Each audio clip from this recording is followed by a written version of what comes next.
Hello everyone and welcome back. Today we're gonna see how to edit JSON file in Visual Studio Code.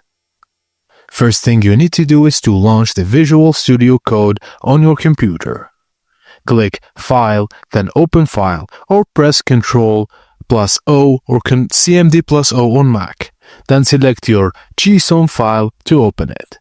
If VS Code doesn't recognize it automatically, press Ctrl plus KM to open the language mode selector.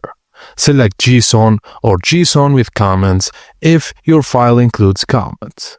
Now JSON is structured with key value pairs include brackets. Make sure keys are wrapped in double quotes and values are properly formatted. Commas are placed correctly between items. Now press Shift plus Alt plus F to auto-format your JSON.